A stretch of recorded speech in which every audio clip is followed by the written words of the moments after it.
Regular Sunday fam. I hope you're all doing well here on this 8th day of December in 2024. A somber day, as we all know today, but I hope you're doing well and you're embracing the holiday season and you're all doing well no matter where you are. Want to just say good morning to everybody here. Good morning, MVP. That's it, the Supportive Sunday family. Hello, Jeff. Good morning, Tom. Lynn, James, Joe. Hi, Mom. Good morning. Hi, Matt. I'm here. I listen, I know that, I'm not like clockwork, so sometimes technical things happen. And my keyboard died right before the show, so I had to plug it in and charge it up. Such are these things that happen always. Hello, good morning. I am. Well, as you can see, there's plenty to read these days between the legacy and music as ideas. Hi, Matt. Hoping to receive it for Christmas. Ciao. Hi, Mike. James has been really enjoying the recap of the Trippy Line Fantastic through Off the Ground sessions. Cool. Spurned by my enjoyment of the Capitol Monovile, I'm revisiting the Capitol CD boxes. Yeah, we're going to get to that today. Because it's been, the early stuff has been in the forefront of everybody's minds, given the 64 stuff that's been out this year. And I've said that a lot in the last few weeks, just listening to the earlier stuff more. So not yet. Soon. I'm here. Yeah, I'm here. Hello, Ralph. Oh, how we doing, buddy? David, hello. Hi, Susan. Susan, I was just chatting with you with a friend last night saying, I've got to talk to Susan more one-on-one because she is really in the know on the copyright stuff. And we should chat more off air because when you told me last week that Paul's getting the songwriting back for the Beatles catalog, that was a pretty eye-opening tidbit of information you shared with us. So, hi, Dad. Good morning. Owen Ling, all the way from Ireland. Hello, sir. Now, I'm glad that he's here too, because, and Beatley Tone, good morning. Owen has contributed to the most recent edition of Record Collector, which there is a link in the description box below, and it's pretty appropriate for today. It's a special on John and Yoko. Dino V has contributed to it also, so it's out now. And if you just go to the link and get the Record Collector. As you know, Record Collector did an issue a year and a half ago now on Paul, which we had the editor-in-chief on for an episode recapping Paul's solo career. And Owen says this one is just as good, so pick that one up on this 8th day of December. Boyan. Hi, Andy. I haven't been on in a week because I keep forgetting your time of stream change for me since you're overseas. Yeah. Looking forward to seeing you next week there, Boyan. Not yet. Last minute Larry over here with everything, but I will. Thanks. Yeah, this is a new one. It's not a heavy one either. It's a lightweight. Hoodie. I thought it was heavy. I got a couple of Black Friday deals on thebeatles.com, and this was one of them. So, pretty nice. Yeah. Everything's good, Joe. Everything's great. Everything couldn't be better, actually. Life's pretty magical and special right now. Great time of the year, holidays, concerts, Paul, a trip to England upcoming. I can't wait. I'm probably as happy as I've ever been in a long, long time. Hi, John. Good morning. Pre-order back. Oh, thank you. Hello from Swansea. Yeah, well, it is late afternoon over there. So I'm hoping that by the time you lot have already come in from your shopping and everything, you're winding down for your dinner and you're getting ready for a early Sunday evening over there in the UK, which is good. Yeah, of course. Yeah, so check that one out, Record Collector. Paul got around 10 album white songs this past week, and we'll get all but two white album songs back later this month. I just love this information. So you went to Paris. Tell us about it. Jimmy, hello, Andy. When will you be doing an interview with the McCartney Legacy guys? I'm meeting up with Adrian next Saturday before the Manchester show. Ha, so am I. So am I, Jimmy. If you didn't already remember, we will be live this Tuesday, the 10th of December, which is the day that McCartney Legacy Volume 2 is officially published, to do a live press launch with Adrian and Alan Kozin for Volume 2. It'll be live at 3:30 Eastern right here on YouTube. And we will have your Q&As all lined up ready for probably a good hour, hour and a half, maybe 2 with Alan and Adrian. We'll see.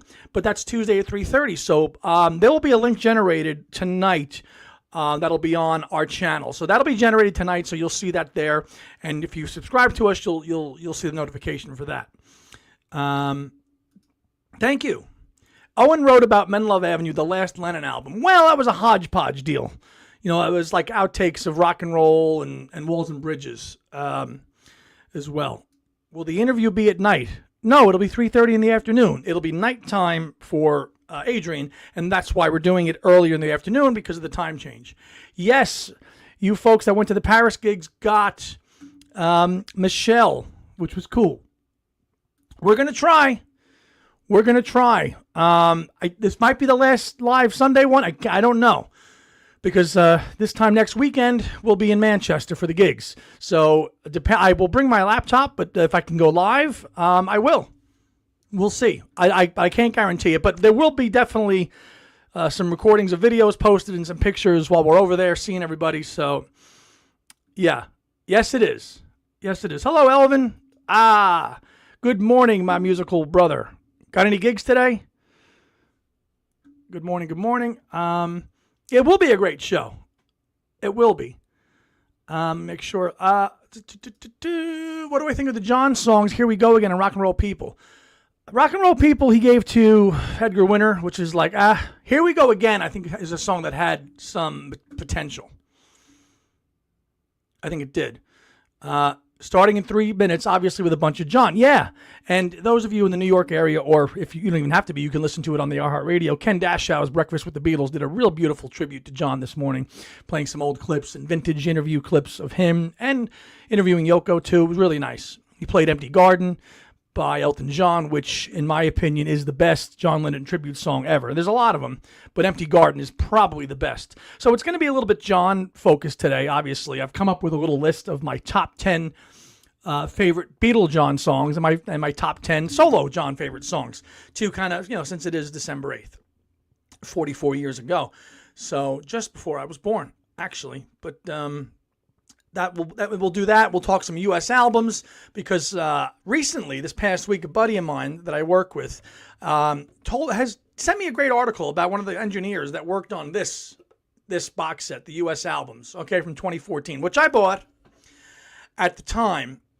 But I was so not into it, because they just used the 2009 masters and resequenced it with the artwork. They did not use the true Dave Dexter mixes.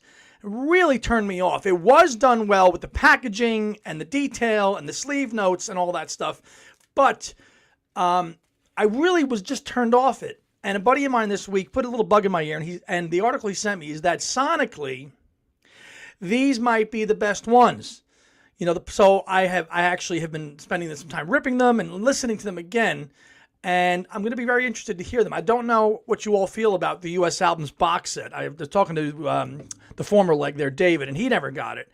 But it's been nice. I've been ripping them, and I am going to listen to them again.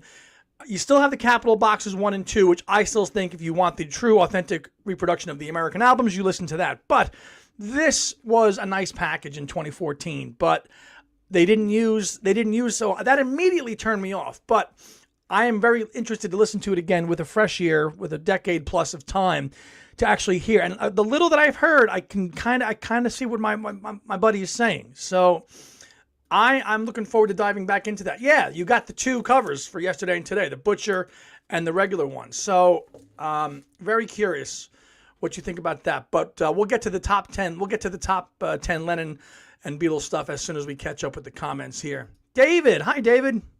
All right. Michelle from Paris sounded fantastic. You know what? That's a good live. We haven't had a live album from Paul since Good Evening New York City.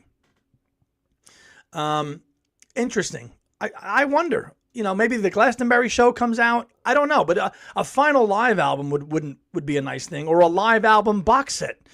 Kind of encompassing his whole career. Match. Hey, John. I saw John pop in here. The Cozen and Sinclair books are unquestionably the two best Macca books in existence. Similar approach to Mark Lewison's work. Wholeheartedly agree.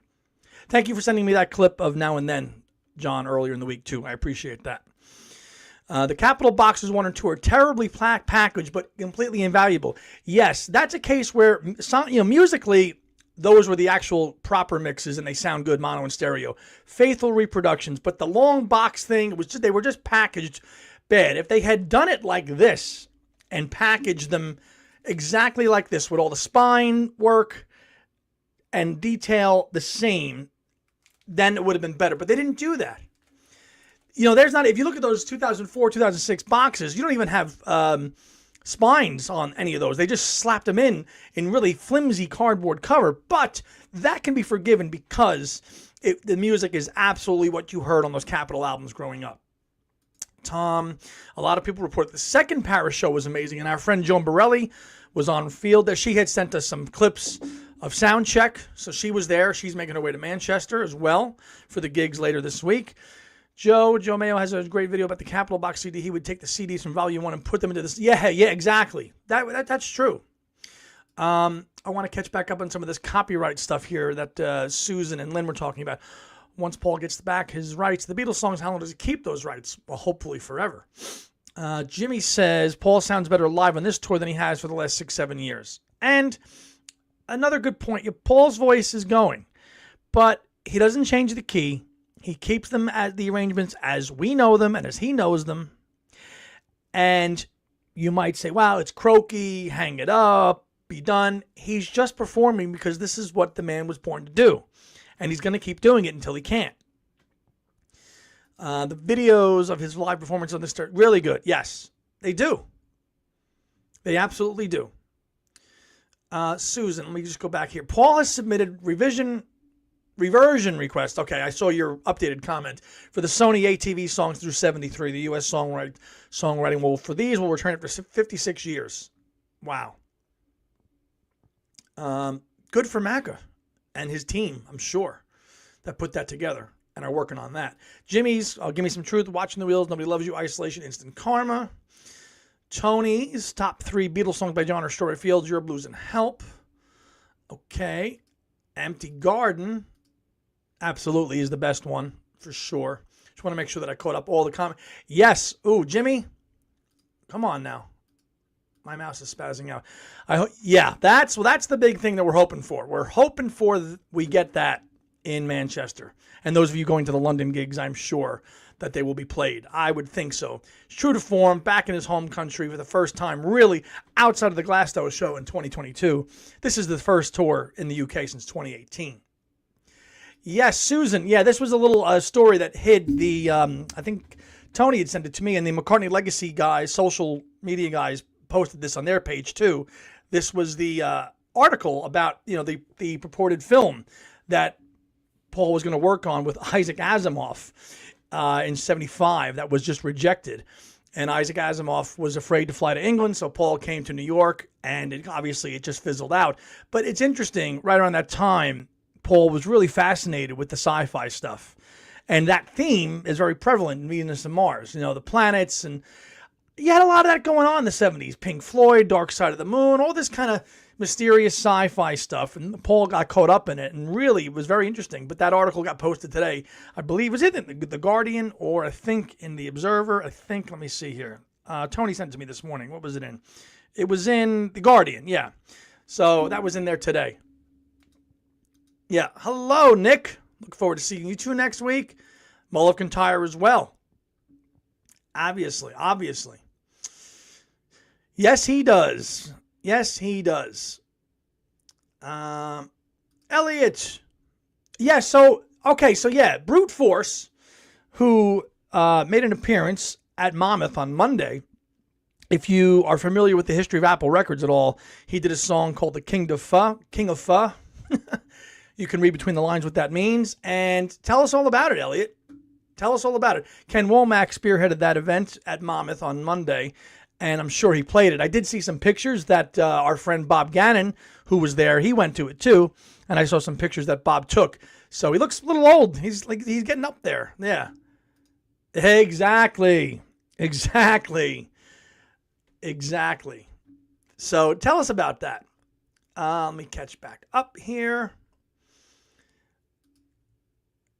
You got to talk with Peter Jackson at the sound check in Paris? Go. Tell us. Tell us about it. What did he say, if anything? ELO's 21st Century Man was a tribute to John. That's not 100% written down in stone. I think that you can kind of imply that it is. Of course, Tony's talking about 21st Century Man from the 1981 album by ELO, Time, which is one of my favorites. I've always thought it was, but Jeff Lynne's never commented on that. It's nice to think that it is, but Beatley Tone says, I think the band are helping out a lot with vocals from the videos I've seen. This is Glasto form from Paul rather than the vocals we saw in the US Got Back leg. So, Tony, you're saying that it's better? It's better now than the Got Back leg from earlier in 2022? Again, the rest probably helps him at this point in his age. Paul owns the night when you see him live, warts and all, and there's a bit of magic being able to see Paul live. It certainly is. Better vocals now. Okay. All right. Pink Floyd was supposed to do the soundtrack for Mike Hodges' classic Flash Gordon. Well, we know who ended up doing that. It was Queen. James, how you doing, buddy? Favorite Lennon song with the Beatles is In My Life, Strawberry Fields Forever, Help, and Norwegian Wood. Yeah, if she can tell us about what her conversation with Peter Jackson, that would be a score and a scoop. Love to know what he told you, if anything. Joe says he saw the video of Peter Jackson filming Paul performing I've Got a Feeling with John in concert. That must have been, oh, okay. Elliot. I was there with Ken Womack, Tom Frangione, of course, our friend and host at the Beatles channel 18 on Sirius XM, and Bob. Brute Force played at the piano throughout his performance. His daughter played with him. Okay. Let's see here. Let me go back. Now my top 10 Lennon Beatles songs. We'll do Beatles songs first, okay? Some of them are obvious, some of them are not. That convo with Peter had to have been longer than the live show. Well, Peter likes to talk a lot, and you know what? He's allowed to because he's Peter Jackson. Let him, like his appearances on Things We Said Today. Let the man talk because he's very knowledgeable and talented. I thanked him for his Beatles work and asked him about the Star Club, of course. And he said, what did he say? So, in no particular order, okay, my top 10 Beatles John songs today on December 8th, 2024 would be A Day in the Life, She Said, Tomorrow Never Knows, Dear Prudence, Across the Universe, Strawberry Fields, I Call Your Name, Nowhere Man, I'll Be Back, and Anytime at All.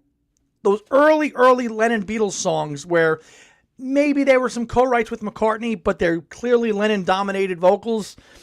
Listening to the early stuff recently over the last few months, he's just so on form.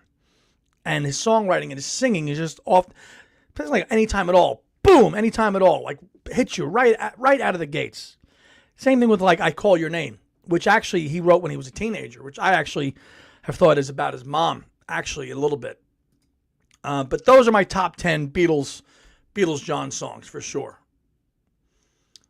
Anna, great cover. I was picking songs that John wrote or co-wrote. Peter was with a man I don't know, probably from Apple or MPL, and Peter said, you should talk to him, giggling. Well, maybe he'll go to some of the UK shows. Okay, let me go back here to Owen. If we're going for tributes, McCartney's Here Today is the most heartfelt. Tug of War also captures their competitive. Yes, it does. Of course, Here Today is the most heartfelt because it was written by Paul. Agreed, David. Agreed. I'll be back. Either if you're listening to it on A Hard Day's Night on the UK version, or you're listening to it on Beatles 65 here in the States. I kind of prefer that one and with the drenched reverb, but either version of it is fantastic. And I mean, an obscured, buried on a second album side song, I think is easily one of the best songs that John wrote and sang and performed. I'd have to look at the Playboy interview book when he was questioning on all his songs. He probably just said it was trash, which I'm amazed when I read some of those, when I look at that book and look at it and see how many songs he just thought, that was nothing. That was crap. When we were Fab, well, if we were doing a George show, Dad, maybe. Yeah, I was thinking about that, Charlie. I was really thinking about that. Ed Crawford. Call me Mr. Broadstreet. Good afternoon, sir. How are you? Owen, I need to highlight this and put it up for a forever comment. Anyone who can translate Tolkien to cinema can talk as long as he wishes. Absolutely spot on. You can take 3 books that were so basically the man invented his own language, and then it became lore in the 60s, the Lord of the Rings books, and I know that certain someone on here, you, read those books in the 1960s, told me all about Lord of the Rings forever and ever and ever, and finally when Peter Jackson came out with the films in 2001, 2, and 3, they were absolutely life-changing films, both the standard versions and the director's cut. So those movies became a religion for a good probably 5 to 8 years, where we would just watch them nonstop. So I totally agree with that comment. Absolutely. He can. And he happens to be one of the world's biggest, best Beatles fans. Dude, do what you got to do. That's why I say it a lot on this show. Give him the keys. Let him be the new CEO of Apple, which I did see some kind of report out there somewhere that they did appoint somebody, but then it was on some kind of Facebook page. I don't know if it was real, but apparently he was an older gentleman. So, I mean, I'm sure, Peter, I don't know if Peter would do it, but certainly, it would be a dream. The guy replied, thanks for the package, and added, I too would like to hear the Star Club tapes, and that was almost it. Anyway, Peter was very kind and lovable about the matter. Did you get a pic with him? Susan, there's a place, another one in that same vein. And that's another one he just tossed off and said, that's not good. That's crap. I'd put there's a place I'd put up there. All those kind of songs, at least, would read them at least once a decade. Fellowship of the Ring, Two Towers, and Return of the King. Wow. In the 60s. And as we know, that became very in vogue, right? The Tolkien stuff. Even the Beatles, for a hot minute, thought about adapting a film version of Lord of the Rings where they would all be hobbits, I'm kind of glad that didn't come to fruition, but later on, in the 70s, we got the Rankin Bass animated versions of those films. The earliest memory I have of that is The Hobbit, the cartoon, but then the Rankin Bass did animated versions, and that's all we had until the early 2000s. So bravo, Peter Jackson, 20-some-odd years later with those films. I'm a loser? Yes. I'm a loser. There's a place. I could have thrown them into my top 10 easily. Easily. We'll get to the solos in a little bit. I want to just catch up. Hello, Jackson. Good morning. Ed Crawford says, watching the wheels has to be his number one. No harm there. Jeff was watching Monday Night Football game when Howard Cosell broke in with the tragic news. It still breaks my heart thinking about it, as was this man right here, too. He was watching Monday Night Football as well. Dolphins Patriots, as I recall, towards the end of the game. I'm a loser, absolute belter. It was not. In my life was not. I was trying to sway, I love all those songs, right? And they are iconic, and they're like Norwegian Wood and In My Life and Help. Those are all true bona fide John classics, right? But I was trying to kind of go against the grain with some of my choices. David, hey Bulldog, I should have put that one in there too. See? Which is actually, if you call said person highlighted just now and his phone rings, you'll hear, hey Bulldog, because that's his ringtone. Dan, see, you have to just pick. So I didn't want to go with Help and A Hard Day's Night and In My Life. Do I love those songs? Yeah, but I think things like Anytime at All and I'll Be Back really, really warrant discussion because they're so good. They're just so good and they're so powerful. And really listening to the early Beatles again the last few months really drives that home. It really does. Sure. Absolutely. Exactly. John channeling his inner Bob Dylan. Elliot, Brute Force explained that John and George were behind the King of Pho. EMI and Capitol refused to distribute, so George and John pressed 1,000 copies, now fetching $8,000 US a copy. Wow. Walrus. Okay, yeah. None of these short. Bad Boy. Revolution. I wouldn't. Yeah, I was trying to not pick those. I like them, but I was trying to go like that's why I said Tomorrow Never Knows, Dear Prudence, She Said, Across the Universe. Strawberry Fields is the obvious one because it's just so John. You know, as another Nowhere Man, another iconic Lennon lead vocal. It is. You can't do that, Charlie. I agree. Bonafide rocker. The comments are coming in here, hot and heavy. Hold on. I gotta go back. Here. Make sure. Oh, Boyan. Went to see the Cavern Club Beatles last night. I've seen them too, and genuinely got goosebumps. The John impersonator was a spitting image and sang Twist and Shout so well, I couldn't believe it. Now, Boyan, was that in the Cavern Club, like main stage, like the small stage, or was it in the proper stage in the back of the club? Probably the back room, right? Where the main stage is, I'm guessing. Because that front main stage is just for like afternoon time, small things. Unless it was in the main part of the club. But then the rear stage is the main stage. Those of you that have been there, you know. James, John's solo work, top 5 plus 1. So he's doing solo plus 1. Mind Games, How Do You Sleep, Give Me Some Truth, Number 9 Dream, and one I've only recently enjoyed, Every Man Has a Woman Who Loves Them, which you got if you got that Lennon 4-CD box set. That was the first John box set, really, that was issued by EMI in 1990. I got that when I was about 14, and that was pretty cool to hear because it was all his 1980 material on one disc. So if you didn't want to hear the Yoko tracks, you had all his 1980 stuff on one CD plus that track. I consider Beatles for Sale an underrated album. It has 3 of John's best songs.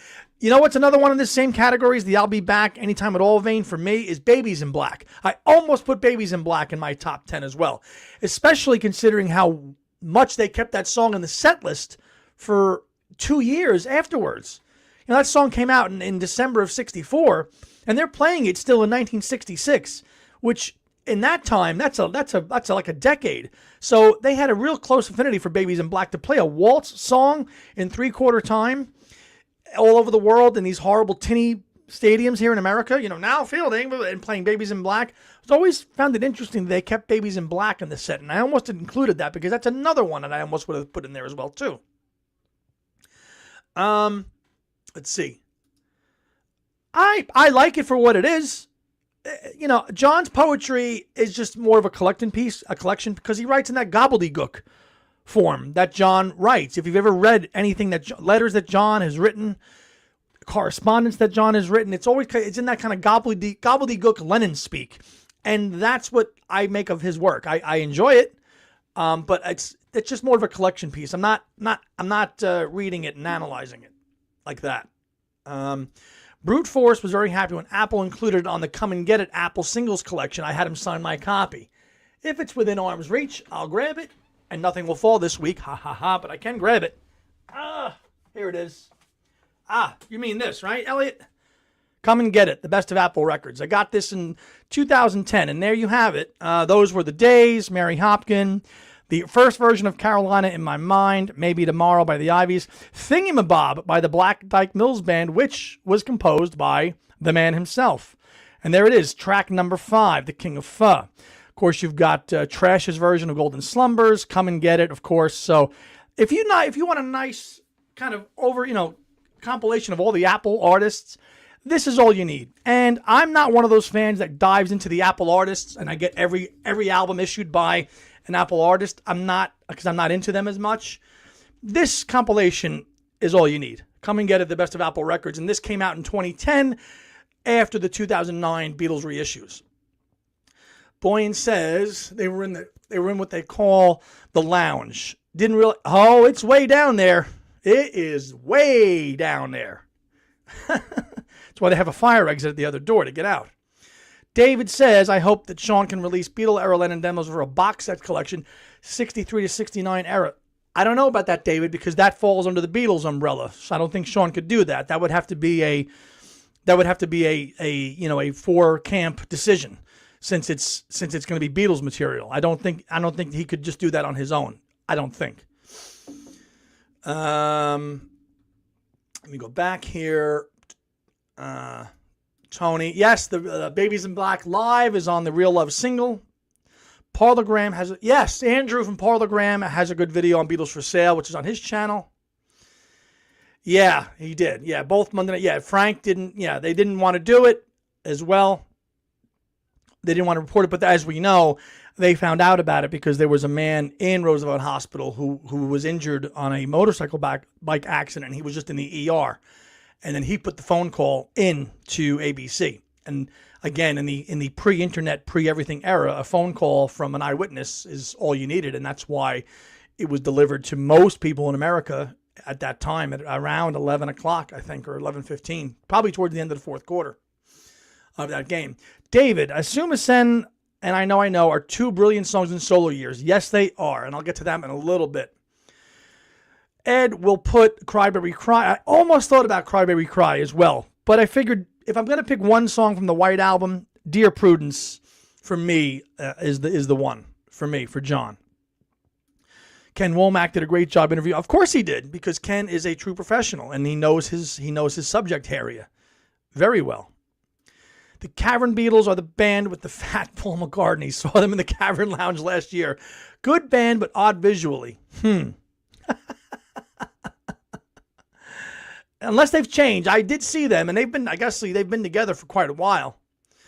I know that there was another Liverpool kind of tribute group called the Shakers that used to play in Liverpool at the Cavern, and maybe they'll be on. I don't know if anybody knows the Shakers, if they still play, but maybe we'll go see them if they're there. Let's see. Oh, vocals on Leave My Little Kitten Alone. Yes, and I often think that should have been on Beatles for Sale. That song should have been on. I can't believe they left that one out. Oh, I got to go back to Tom here. Maybe because of when it was released, but Starting Over will be special for me. Yeah, I think Starting Over probably has a lot of sentimental value for a lot of people and why it would be in the top 10. I totally agree. One of my John favorites is I Want You, She's So Heavy. Now, that's not one of my favorites, John favorites. I think it's cool that it Inside One.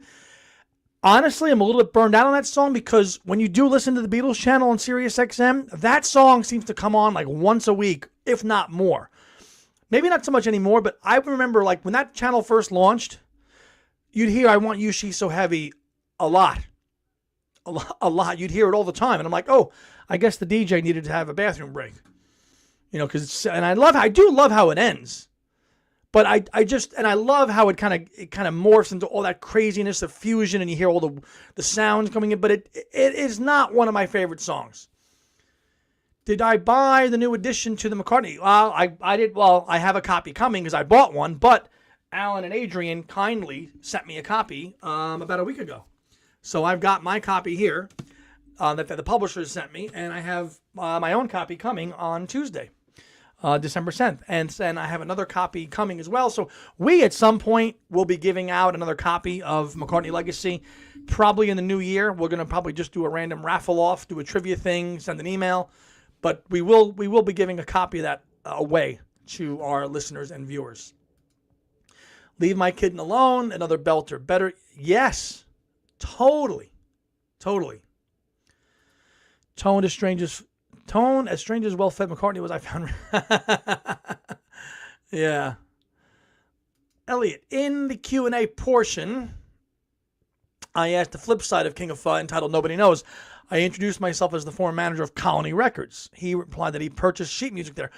Elliot, where was Colony Records? And Elliot, if you don't know Elliot's been on the channel a long time. He has a connection he used to be friends with David Peel. So if you know your history with John and his association with David Peel, then you know who Elliot is. So Elliot's in the know and has been for a long time. So I really appreciate your insight because you probably have some inside stories that most people don't have, which is cool. So I appreciate you sharing them. Colony Records, though. Broadway and 49th. Okay. Thank you.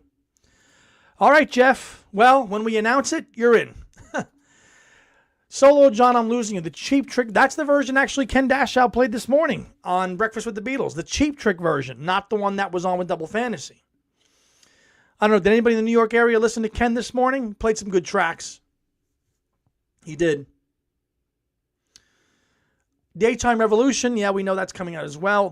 It is big. It's only a little bit longer than Volume 1, but there's packed with more information. Yeah, it is. Yeah, and I am about 300 pages into this right now. As you see, there's my bookmark. So I'm getting there. Right now, I am up to, they have just finished the UK leg tour of the 75 World Tour. So now they're probably going to get ready to go to Australia and close out the year. But yeah, they just wrapped up the beginning of the 75 World Tour, which was in September of 75 with all the stops in the UK. And it's really interesting reading all the reviews of the shows, and they do a really good job of pulling all the contemporary reviews from the local trade magazines of the time, NME, Sounds, all the and reading their reviews of the singles and things like that, and pro and con. So it's interesting to look back at those contemporary reviews and see what they thought of the music at the time.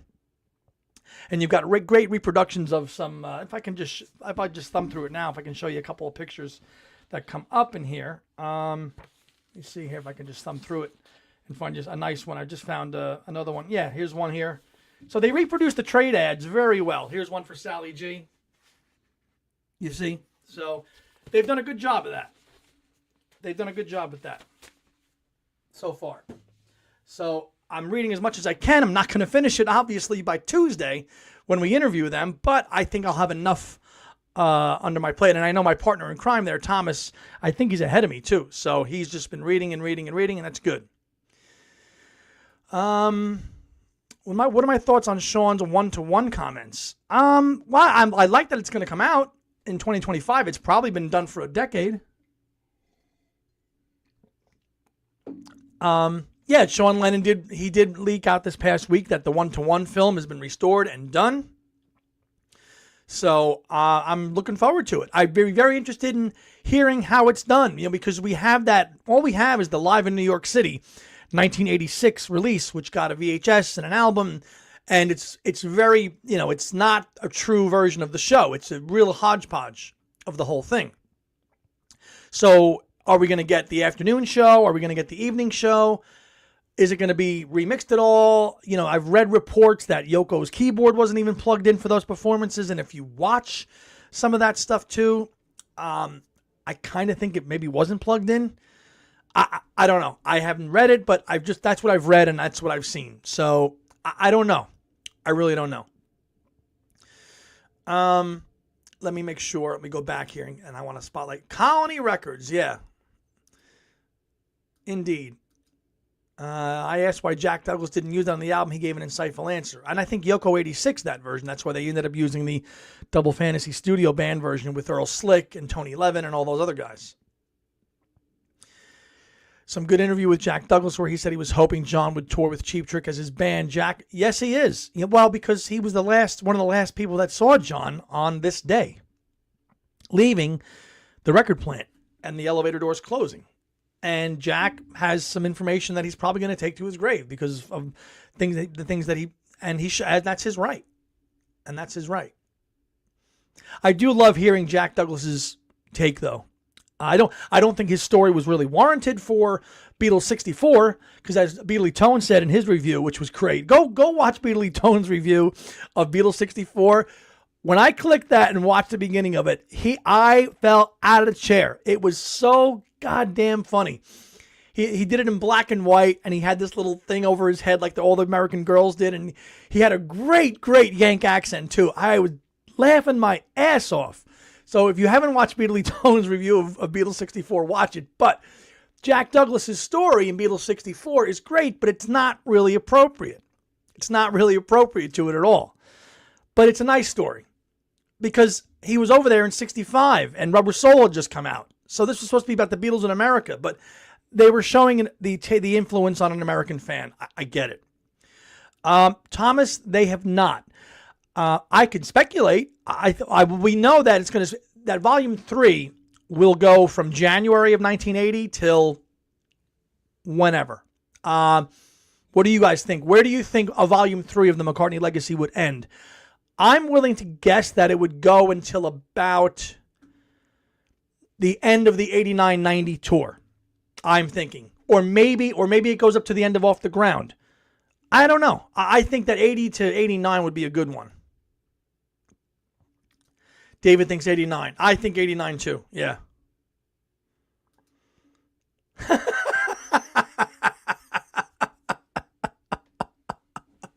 So show me one day. Show me one day. So funny. Damn, that was good. Brad. Hello, Brad. Brad had an old VHS tape of John Lennon live in New York City, and watching him perform looked like he looked like there was nowhere else he would rather been. I think that's what you meant to say. Came as too cool for school for me.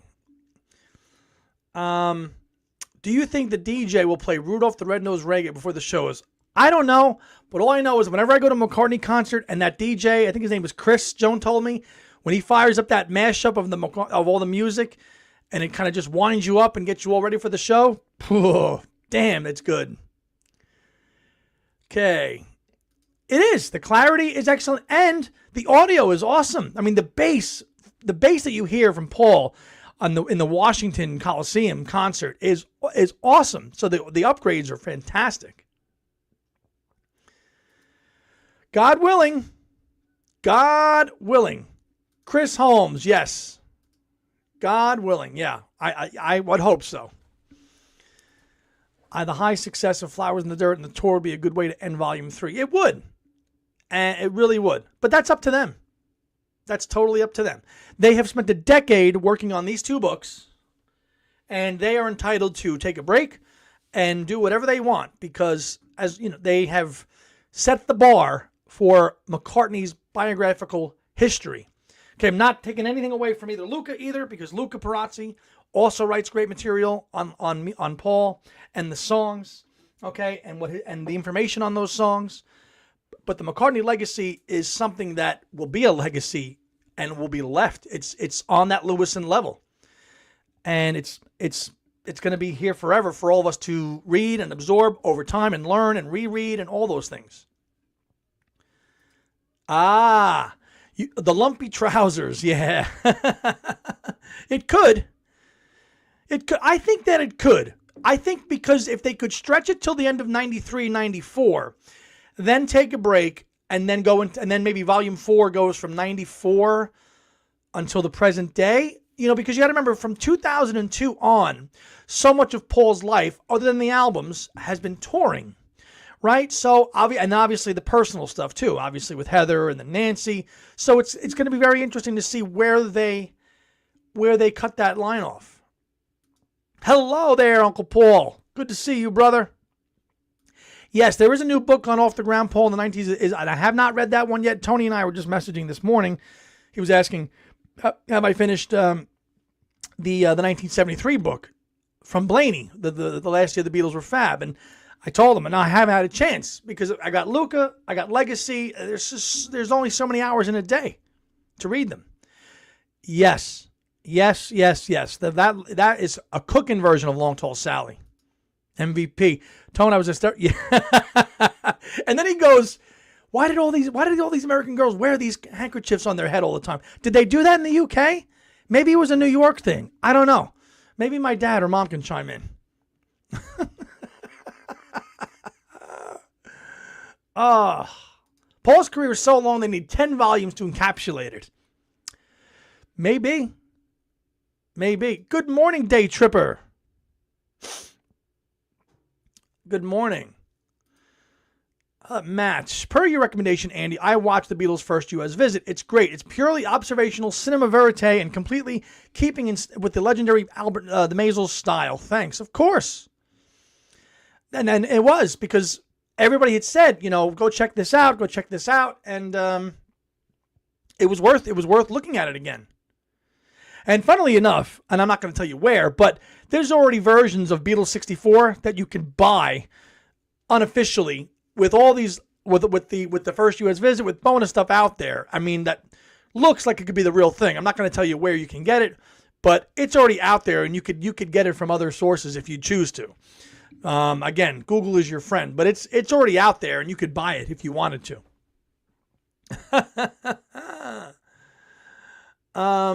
Tony, let's see. Joe says volume 5 would be the 09 till the present. That's a fair guesstimation on time. But, these guys have other things to do. Adrian, we know he's a film editor, and he has his own job, and he's working on the Man on the Run documentary, which we know will be sometime in 2025. Hello, Laura. Curlers needed to be held in place. Is that why, Dad? Curlers. Jesus Christ.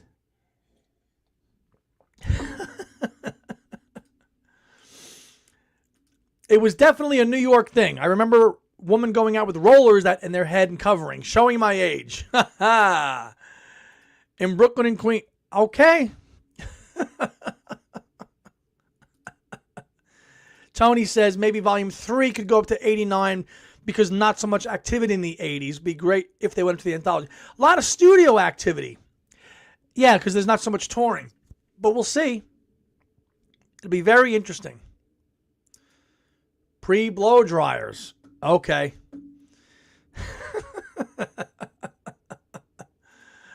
Yeah, absolutely. Indeed. We mean live. We mean live, Jimmy. I mean live. I'm talking when I'm saying activity, I mean live activity. We know that there was tons of activity from Paul in the 80s. And it's actually one of my favorite decades of Paul's entire career. It is. There was a flurry of activity. I'm not saying that there wasn't. I'm talking in terms of live. He did Live Aid and a couple of one-off performances. The Prince's Trust where he sang Only Love Remains. What did he sing? He sang Only Love Remains, and then he did the Prince's Trust with Long Tall Sally. Yeah, so he wasn't all over the place until the late 80s live. That's what I meant. Oh yeah, the distracting television. Well, for that one viewer, I'm sorry.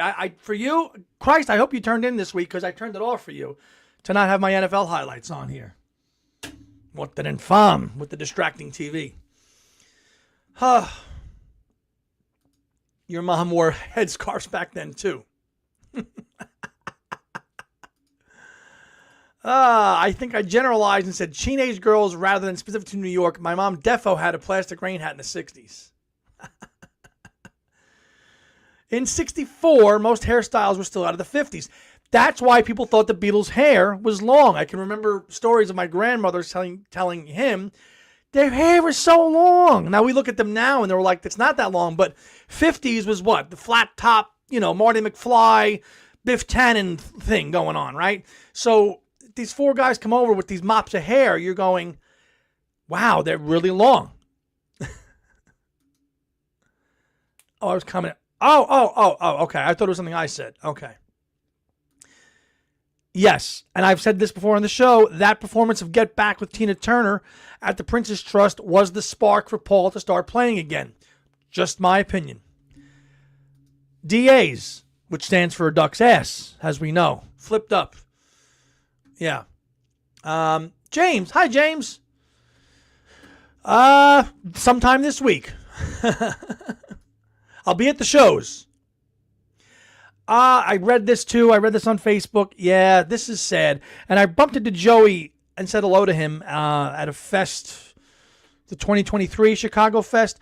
Joey Molland, who is the last surviving member of the original Badfinger, is in intensive care. He's very sick. So, Joey, best wishes to you, and hang in there, man. Hang in there.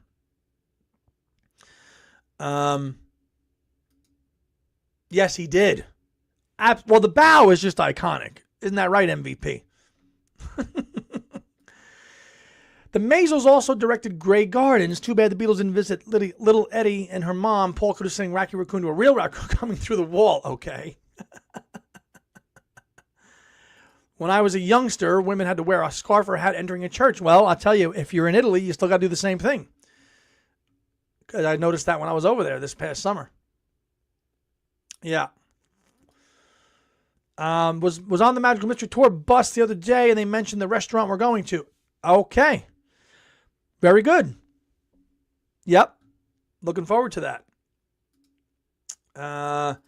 Laura, I have a question that might be more of a Kit question. Do other bands bow like the Beatles did back then? I love the bows, especially. I don't know.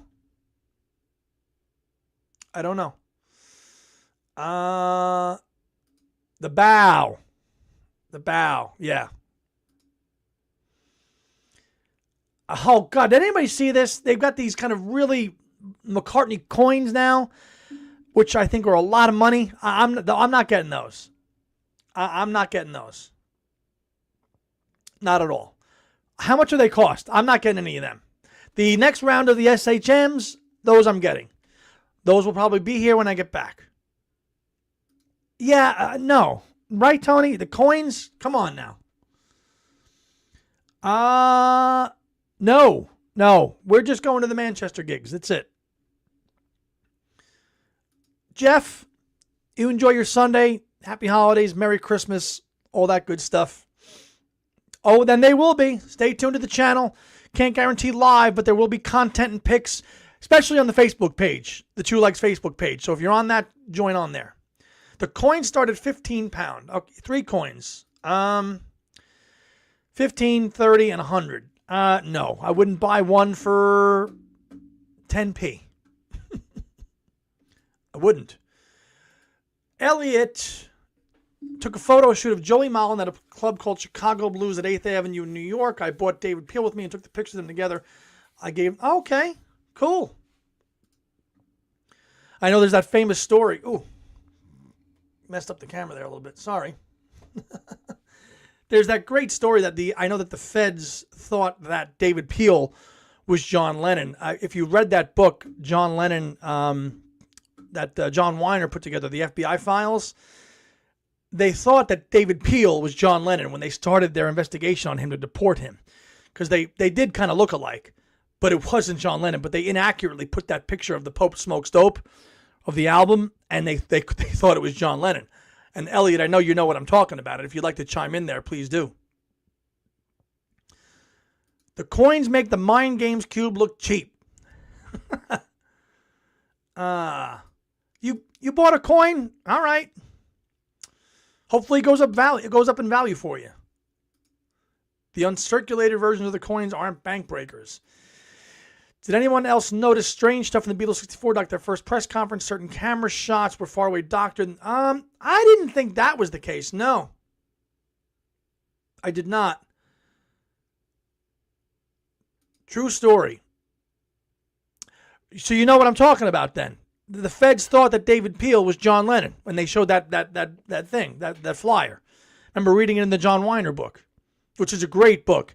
If you want to deep dive into what the government was looking to dig up on John and Yoko, I mean, a lot of so John Weiner was a professor of law, I think at USC, and he fought under the Freedom of Information Act to get as much as he could expunged. So a lot of the documents came out, but there were like black marks in all of them, like striked out. And then this book came out, and a lot of it became redacted, unredacted, so you could see it. Really great scholarly piece of work. The film companion piece to that would be the U.S. versus John Lennon, if you want to watch that. But if you want to look at that and take a look at that book, that's a fascinating book to look at and see all the documents that they were, when they were just trying to find him. And surveil him, really. Tap his phone, trace his footsteps, all that stuff. So let me get to my top 10 solo John songs. Okay, so we did the top 10 Beatles songs. Now I'm going to pick my top 10 solo John songs. Okay, Amato. All right. Press conference had different angles. Yeah, made that. I'm sure a little bit of AI touched some things up to your point. I get it. Boyan almost went with a 30-pound coin. But even then when they said Paul decided on the chord on the coins, I didn't see a point in telling us he picked it without a reason behind. Yes, James, you were late to the show. We're booked 3:30 p.m. Eastern Standard Time Tuesday, the 10th, the day the book comes out, which would be 8:30 GMT for you lot over in the UK. And then we did that because obviously Adrian with the time difference. So that'll be 8:30 on Tuesday night for you, 3:30 here in the Eastern time in the US.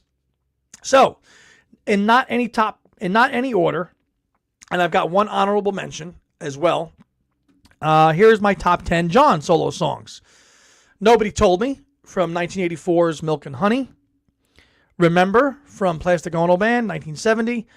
Mind Games, of course. How from the Imagine album. Number 9 Dream from Walls and Bridges. Bring on the Lucy, Free the People from Mind Games, 1973. Woman and Starting Over from Double Fantasy, because that's like the Beatle John coming back again. I've often felt that John was channeling his Beatle writing. You know, it was like Rubber Soul era John writing again with songs like Woman and Starting Over. So I have those two in there. New York City from Sometime in New York City, because it's John doesn't really rock a lot in his solo songs. You know, there are a lot of mid-tempo ballads. So when he does rock out, you should really listen to it. New York City is just a dirty, gritty, good rock song with Elephant's Memory. So I enjoy that one too. And Jealous Guy from Imagine, which we know started life as Child of Nature in Rishikesh when the Beatles were visiting India in 1968. So Jealous Guy, I think Jealous Guy's got to be, in my opinion, in any top list of Lennon stuff. And my honorable mention would be a cover song from the Rock and Roll Sessions, although it wasn't on the album. It came out later. And that's the cover of Angel Baby, which was done by Rosie and the Originals. And for my money, the Angel Baby is a great example of John's vocal prowess. And I've often cited the Rock and Roll album as probably my outside of like Mind Games, it's my second favorite album, Rock and Roll, because I just love John's singing on it, because as I said before, he was a rocker. And Angel Baby is just fantastic. I remember hearing that when I got the Lennon box set, the first one that was issued in 1990, and I didn't have that song, and I'm like, what the hell is this song? Fantastic vocal track. And it was done by a girl, Rosie and the Originals. I think she was like 14 when she did the song in the 50s. John's rendition of it's pretty good. So that's my solo top 10 with one honorable mention. It is hard to narrow 10. And it is hard to. But on this 8th day of December, it's got to be a little John focused. So I gave you 10 Beatles songs and 11 solo songs. John wouldn't be caught dead buying a Paul-Coin. Neither would I. One coin cost 58,500 pounds. Whatever. David Peel told me about the days that he and John would hang out at John and Yoko's apartment at the Bank Street in the villa, and John loved going to a cavern called White Horse across the street for hamburgers. Cool. Bank Street was where John and Yoko lived when they first came to New York, and they were in with that whole crew with David Peel and Jerry Rubin and the Elephant's Memory, and that's where he kind of jumped in with all those guys right there. And then distanced himself. He did the one-to-one concert in August of '72. We know that when they watched Election Night in 1972, if you read Elliot Mintz's book, John kind of had a little bit of an affair with Yoko present, and that was the kind of beginning of the start of them kind of going away. So John quickly shelved the Elephant's Memory stuff and the radical stuff and the left and the Jerry Rubins, and kind of just started finding, and then dove into another album again, which ended up being Mind Games, which came out, and then they split. Paul and Elon. Slipping and Sliding, absolutely. Yes. Great version. Was that the real autograph? Oof. Number 9 Dream, Ralph. That's a great song. And apparently a demo of that leaked on YouTube not too long ago, which is really cool. And maybe that'll be coming in a forthcoming box set. Hold on, Elliot. Oh, no, Matt. Yes, I did. And I'm working my way through it now. It is awesome. Talked about that last week, I think, on the channel. Amazon, $23. It did come out. It's nothing new, though. And some other podcasters and YouTubers talked about it. I think it came out in 2018. Joe Mayo, Matt Street, they've all talked about it. It slipped under my radar when David and I were talking about it last week. It's this quasi-legal release. The box is in the other room. I can't get it, but I am working my way through it. It's 10 discs. The live shows that are in toward the later, like the last couple of discs from 65 and 66, fantastic. You know, you've got live versions of Babies in Black, Long Tall Sally, Paris, June 65, a live concert. You got a concert from the Empire Pool in Wembley in June of 65, Blackpool Night Out in August of 65, some shows in Houston, Munich, which you've seen video from for concerts from the Tokyo shows in June of 66. All on here and in great, great, great quality. So for $23 to get 10 discs, yeah, it is. Well, that one is that disc one. We've heard of most of that before. That's the Decca auditions, and most of that material we've had for a long, long, long time. All the Decca demos from New Year's Day, 62, Love of the Love, September in the Rain. Most of that stuff was not we had before. And then it's funny. I remember listening to this. My professor played this to us in Liverpool. There's a track on disc 2. The Beatles' first radio interview, dated the 27th of October of 1962. And it's 7 minutes and 20 seconds long. And it's interesting. And the interviewer is asking all the Beatles the question. And Paul says, you know, John's the leader of the group. So if you want a telling audio tidbit, listen to that. It's, you know, it's October of 62. And the interviewer is asking them what their role is in the band. And Paul unequivocally says, well, John's the leader of the group. Listen to that. Those of you that got that set, check that out on disc 2. It's amazing. It's a good time of year, time off to digest into that stuff.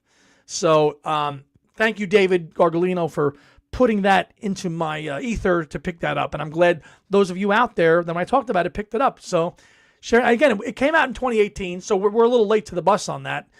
But it's still out there. Certainly, yeah, absolutely. Absolutely. Let me catch back up on the comments here.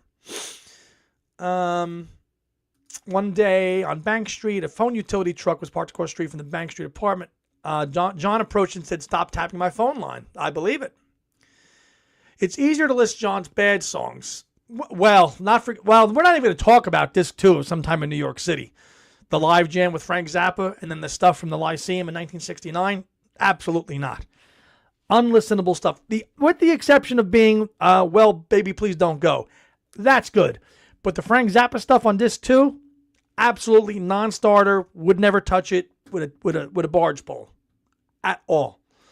Tony, his top 10 solos: Scared, Imagine, Instant Karma, Isolation, Nobody Loves When You're Down and Out, Number 9, Dream, Borrowed Time, Woman, and What You Got, and I'm Stepping Out. Good one.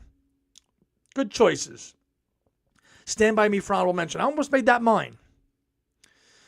I've seen this too. It's amazing now. I was in a record store last night. There is like unofficial vinyl being pressed by all kinds of artists now on colored vinyl. How is this happening? I mean, it's amazing. In a bona fide record store. I saw some Genesis stuff, Peter Gabriel stuff, Bob Dylan stuff. Like, how is this stuff being pressed on these little boutique labels and being sold? I don't get it. It seems in the last year or two, and this is another example here that you're talking about, the 5 vinyl set of Glastonbury from 2022. It's amazing that this stuff comes out and it can sneak out. You know, further to what I'm talking about, that Beatles box set. I get it. It is interesting that this stuff can just come out now. Well, that was a Beatles song. And you know what? I would take What's the New Mary Jane on the White Album over Revolution 9, because What's the New Mary Jane for about 2 minutes actually has a melody to it. A little nursery rhyme like, but I'll take that over Revolution 9 in a heartbeat. One day, David Peel and John had a fallout, and David gave me a copy of an apology letter from John. Wow. I knew, yeah, see, this is why I'm glad that you tuned into our show. You were there. We got 1-1 and 25. And Walls and Bridges? I don't think that's going to happen, David. I think it's going to be one or the other. You're not going to get 2 Lennon projects in the same year. I mean, Sean has said that the Mind Game stuff is still going to be like, they're still going to be, putting out little trinkets of that stuff. So who knows? It's not a song, but in the context of an album, it's a song. And if you want to listen to the White Album, you listen to it. But hey, there are bands that do it, and the Fab Four do that song justice. When they do the White Album, they play it all the way through. I don't mind Flower Princess. That's the song that he wrote for May Pang. I don't mind that at all. Never any doubt to me that John was the leader. He started the group and ended the group. Fact. 2026, Walls and Bridges. Probably. I would think so. So, let me go back here. Make sure I highlight the comments. Yeah. So, what I might do is actually rip this too and listen to the Beatles story on disc, because I actually have not listened to this since the vinyl. As I'm ripping through the 2014 box set. This, one and done promotional thing. Why are we talking about John's? We don't care. I agree with you, Tony. We're talking about what we like about John today on this day. Why do we have to talk about worst? Let's just file that. Totally. Thank you for saying that, my friend. There's enough negativity in the world. Let's not share it here on this show. Was at John Lennon Airport, Strawberry Field, and a lot of original Beatles sites a couple days ago. I'm glad you had a nice trip. Yes, Strawberry Field, not plural. No S on there. The S is in New York City, in Central Park, not in Liverpool. So I'm looking forward to going over there and really seeing all my old haunts and friends. And I'm really looking forward to that. And what a trip it's going to be. So long, Tony. Adios. Elliot, what are your thoughts? Do you think Paul was thinking of King of Foe when he wrote For You? Ooh, good question. Well, we know what he was writing when he wrote For You. I don't think he was thinking of King of Foe, personally. I don't think the two are related. That's just my opinion. I don't think they are. I don't think they are at all. So, but just a couple of days. That's it. Not that long at all. Concerts and home. Concerts and home. But it'll be packed in. Matt picked up a few of those CDs separately on eBay, the Beatles store, yesterday and today. Hey Jude, it's not uncommon to find people selling their boxes as separates. Interesting. And you know what? I had the bugger of a problem with these a couple days ago when I started ripping them. The computer actually spit them out on a few of them and said unreadable. And I've played these once, maybe on CD. I never ripped them digitally. So to see my computer saying we can't read the disc, that kind of pissed me off just a little bit. Just a bit. Tried cleaning it and coming it, but I think I fixed most of it. But the first two albums, Meet the Beatles and second album, and here, would not even read on my computer. And we're talking like pristine condition. And it wasn't being read. That was a first. So that's why I'm re-ripping it. You think so? So this morning I've just spent time, and the last bunch have gone okay. And again, a buddy of mine shared them with me digitally, so I have them anyway as a backup. But I'm interested. What's the market? What's the market for this box set these days? Because I don't really look. Is it out of print? Can you get it on Amazon? Because it did come out in 2014. So, is it like the mono, or is it still widely available? You said you got them individually. I'm curious. Jack Douglas states there's an unreleased song on cassette he wrote with John in 1980 called Street of Dreams. John has started the melody in his Beatle years. Wow. Okay. Yes, it is. And I have. And I will do it again. Calderstones. And if you know the connection now, if you look at the copyright stuff on any Beatles product now, you see Calderstones. Why? Because Calderstone is a park in Liverpool near John's house. So when you look and it says a Calderstone production or whatever, that's what it is. Yeah.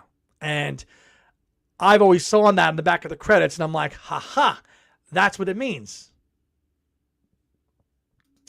Well, we're working on it. We're working on that, Elvin. Stay tuned. We're working on that. But thank you. Thank you very much. That's the goal. That's the goal. But Calderstone Park, which is in Woolton, not too far from John's house. But you can walk through the park that you're mentioning here. Yes, it is. It absolutely is. $99 on Amazon. That's not bad at all. Cheaper than when it came out. Thank you, MVP. Don't forget, too, record collectors out there, too. It's in the link. Buy that magazine to help out our friend Owen Ling, as well as Dino V. There's one thing I want to share, too, before I wind down here and wrap up the chat here in another 10 minutes or so, as I kind of finish up the comments here. John cannot pick 10 favorite songs. They all move me to supreme happiness. Singing them, hearing them, and reveling them in the all. Well, Jealous Guy doesn't get enough love. Certainly does. Certainly does not. But Roxy Music knew how good it was because they issued that as a cover shortly after John passed. Jealous Guy, to me, is like if you have to pick one song, you pick that. You pick that. Matt says, I bought the individual discs in a secondary market. Okay. Lynn, gotta go, Andy. Hope you have a really wonderful trip and enjoy the heck out of those concerts. Look forward to hearing all about it when you return. Also looking forward to the show on Tuesday. Yeah, stay tuned, Lynn. You have a wonderful day. Thanks for being here today. I got my box set on Amazon 2 years ago, and they're still available for a low price. Good. Well, nice to see a decade on. Plus, they're cheaper. Hello, Sky. Welcome to Two Legs. Like and subscribe. We've got a great channel that's just about all Paul, although today it's a little John heavy, obviously. Check it out. We do mainly Paul McCartney stuff all the time. But thanks for being here. Yes, absolutely. Live. So get your questions ready for Alan and Adrian on Tuesday, because that's why we're doing it. We're going to go live to engage with you guys, right? So that link will be generated tonight. Think of some questions for Alan and Adrian, and we'll queue you up. And hopefully we have a great chat with them. See you, Dad. Have a good day. Have a good day. Enjoy. Roxy Music's only UK #1 was Jealous Guy. Yes, it was. The golf course is near Calderstone, but it's private, but there's a lot of public walkthrough hidden. Yes, it is. Yes, it is. Yep. So before I go, I want to share a book with you all that I think you should get. If you are Beatle book people, okay, I'm going to give a little plug for my alma mater and some friends, okay? You got it, Ringo. Yes, real quick, before we sign off. This is the Beatles bibliography. There's 1,000,001 books about the Beatles, right? And this is a little outdated, okay? But if you want a book that actually gives you the get this book, don't get this book. Pick this up, okay? There was an update in 2014, a supplement here to this about it, but it's a bibliography on Beatles books as of 2012. This is written by Melissa Davis and Mike Brocken, who was my professor at Liverpool Hope University. There is an updated PDF available, but if you want to just have a book to look at the books and see, oh, that one's good. This is what they say about this one. This is what they say about that one. This is the book to have. The Beatles Bibliography, a new guide to the literature.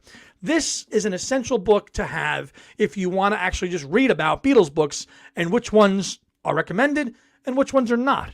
And this was worked on by a lot of people that were in my program, not me, because this was done by a team before I was at the school. But pick this one up.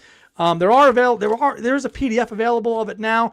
Again, it's a little outdated, but they are going to update it. I believe they're going to update it, but check this one out. Okay, it's probably not cheap, but there is a PDF available, and it's a great resource to actually read about the books. So, because there's 1,000,001 Beatle books, right? Some are trash, some are good. This book is a great Bible to actually go off of and look at and see what you should read and what you shouldn't. And it's by Melissa Davis and Mike Brocken, and check that out as well. Okay, and that might be available on Amazon or eBay. But now we will actually wrap it up. So I want to say thank you, everybody in the chat today. I don't think I can go back and highlight everybody's comments because there were so many people here today. My parents, MVP, Beatley Tone, David Jackson, Susan Gagney, Tom and James Liverhani, James Boyce, Lynn, Matt Bazell, Joe Mantaneo, Elvin, David, John Radshaw, John Bazzini, Tony, Matt Smith. I don't want to miss anybody, so now I'm going to go do it anyway. Ralph, Jimmy, looking forward to seeing you next week. Boyan, of course, being here. Jackson, Jeff, Charlie Welch, thank you all for being here today. Elliot, of course, Laura. I think that's everybody. James Martinez as well. I think I got everybody as well. And, of course, Uncle Paul. Right, Uncle Paul's Beatles channel as well is here too. But I am going to sign off. Look for content on this channel next week. But Tuesday, 3:30, live here, 8:30 in the UK. Alan Kozin, Adrian Sinclair, live press launch of the McCartney Legacy Volume 2 right here on the only weekly solo Beatle video podcast dedicated to the man, Paul McCartney. Tune in. You will not want to miss it. It'll be a great chat. Get your questions lined up. And I really hope that you get your books there this Tuesday, and you will absolutely love reading this book. It is a whopper, and I'm enjoying it, and I know you all will too. So, Manchester awaits. McCartney Legacy Volume 2 on Tuesday, and that's it. So, for everybody else out there, for my partner in crime, Tom Hunyadi, who hopefully was watching today, this is Andy Nichols from Two Legs. Enjoy your Sunday. Stay safe, peace and love, and we'll talk to you all soon. Have a great Sunday. Bye-bye.